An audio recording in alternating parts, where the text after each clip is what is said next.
Blind Item News, Maritas. May inesplok tungkol sa Don Bell. Alam niyo ba?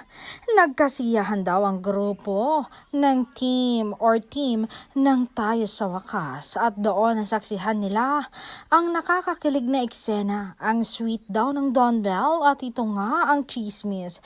Magkayakap na sumasayaw ang magkasintahan. Nako, talaga namang nag-iibigan talaga ang dalawa. Walang eme-eme, hindi work lang, may malalim talaga silang relasyon.